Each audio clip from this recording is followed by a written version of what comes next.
Jusqu'au 8e siècle, la Septimanie, l'actuelle Languedoc-Roussillon, fait partie du royaume espagnol des Visigoths. Après leur conquête de l'Espagne, les armées arabo-berbères y pénètrent tout naturellement. En 719, elles sont à Narbonne.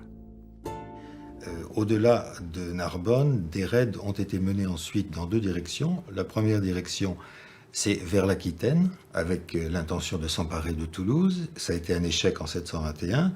Et puis dans un deuxième temps, vers l'année 726, ces troupes, ces contingents arabo-berbères se sont ensuite dirigés en direction du nord, jusque très haut, en direction de Lyon, et même en direction du plateau de Langres, selon certaines sources. De nombreux Français d'origine maghrébine méconnaissent complètement le fait que des villes comme Narbonne ou Carcassonne se soient appelées un jour Arbouna en arabe et Carcachoun en arabe, et que les musulmans se soient installés là pendant plusieurs décennies. 732. C'est la date de la bataille de Poitiers. Pour la première fois, les armées musulmanes d'Al-Andalus affrontent les Francs, venus du nord de la France.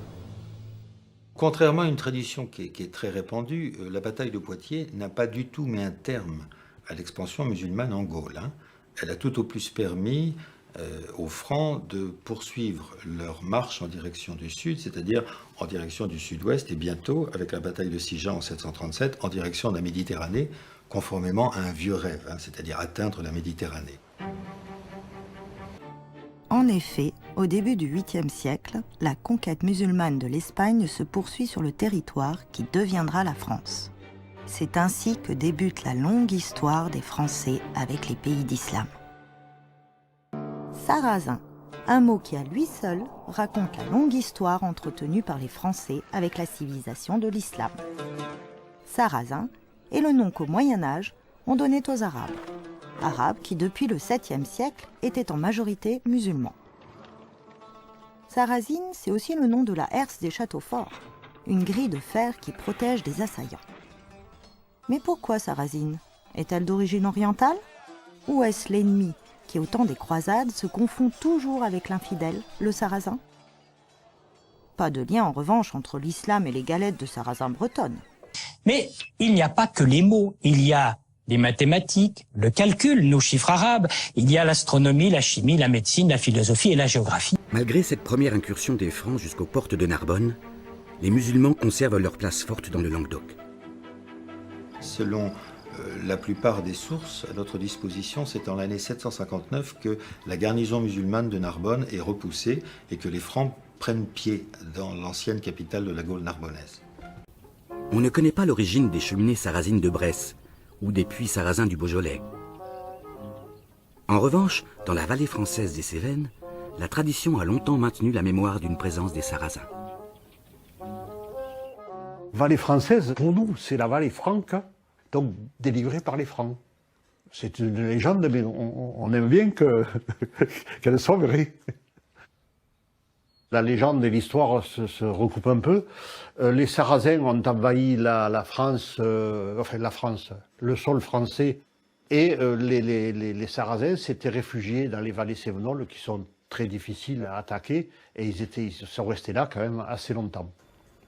Charlemagne a voulu chasser les Sarrasins en Espagne, mais au lieu de descendre par Bordeaux ou tout ça, il a voulu faire venir ses troupes par l'Auvergne. Et en arrivant dans les Cévennes, il s'est trouvé face à face avec des Sarrasins assez nombreux. Et donc il a envoyé Roland pour les combattre. Plus précisément, dans le Haut-Dauphiné, peu de documents permettent de décrire l'invasion de ces Sarrasins. Évoquons les quelques rares documents dans l'ordre chronologique. Tout d'abord, nous avons la vie de saint Romule, évêque de Gênes du Xe siècle. Cette vie montre que les Sarrasins de Fraxinétum ravagèrent, je cite, la terre d'Embrun. Mais cette invasion n'est pas datée. C'est peut-être la même qui détruisit la Novalaise vers 906 ou 916. La deuxième source, c'est l'historien Raoul Glabert, qui écrit sur l'abbaye de Cluny, Mayol. Mayol, revenant de Rome, fut arrêté en juillet 972 dans une gorge étroite des Alpes. Peut-être à Orsières dans le Champsaur ou à Forest-Saint-Julien, il fut capturé par des pillards sarrasins. De nombreux éléments du petit patrimoine portent encore son nom. Tour sarrasine, cheminée sarrasine, puits sarrasin. Et n'est-ce pas une tête de mort, autre sarrasin, qui flottent sur le drapeau corse. Les Français auraient-ils donc des ancêtres sarrasins? Ce qui expliquerait qu'ils ont laissé tant de traces matérielles. Des tombes, des épaves, des poteries, des monnaies, une kouba. En découvrant l'un de ces indices, suivez la piste de l'histoire, des récits, des savoirs, des images ou encore de la mémoire et faites connaissance avec vos ancêtres sarrasins. La légende dit qu'ils se sont battus à la Boissonnade. Ça paraît vrai, puisqu'on a le fez Roland en amont et le fez Bégon en aval.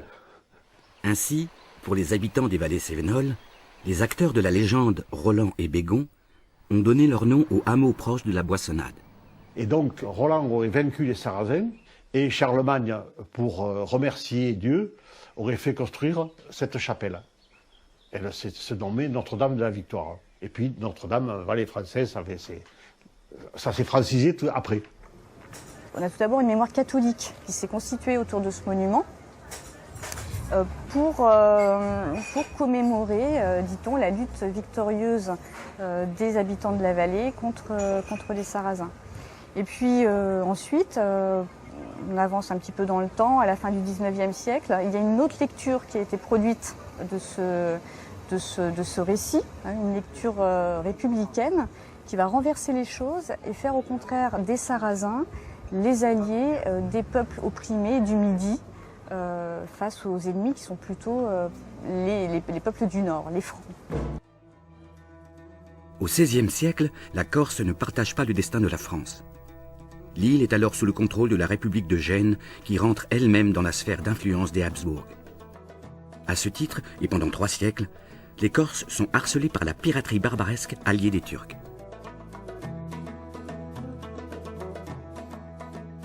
On arrive avec des bateaux, en général entre 2 et 10 bateaux. On débarque les gens, ces hommes-là sont légèrement vêtus, parce qu'il va falloir porter, il va falloir emporter, il va falloir prendre, donc il faut qu'ils soient le plus léger possible. Et ils montent très rapidement en direction donc, des villages qui sont à proximité, et ils attaquent le village à proximité. Ça, c'est une opération normale. L'opération de Sartène, il a fallu 22 galères, il a fallu 2000 soldats, c'est tout à fait différent, c'est tout à fait exceptionnel. À défaut de pouvoir combattre sur mer les pirates, comment défendre les côtes corses? De cette époque date la centaine de tours dites génoises qui encore aujourd'hui font partie du paysage corse. À partir des années 1580 jusqu'à nos années 1620, on va bâtir pratiquement les 3/4 des tours qui se trouvent autour de l'île. Donc on a véritablement là, en une quarantaine d'années, l'essentiel des tours bâtis, c'est à cette période-là que ça se passe. Depuis le XVIIe siècle, les vallées cévenols se sont massivement convertis au protestantisme, un engagement violemment réprimé par les armées de Louis XIV. Face au pouvoir de Versailles, les protestants cévenols semblent revivre le combat entre les Sarrasins et les Francs.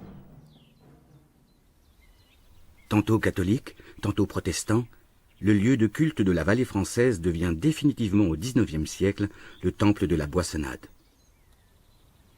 Mais qu'était-il à l'origine?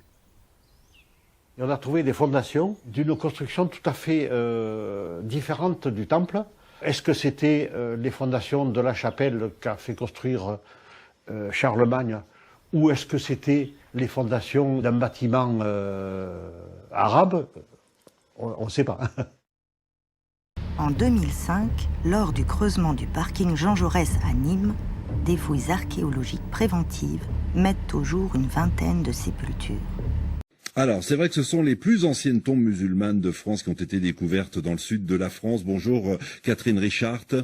Bonjour. Vous êtes archéologue médiéviste à l'INRAP, l'Institut national de recherche archéologique préventive, qui est à l'origine d'ailleurs de cette découverte.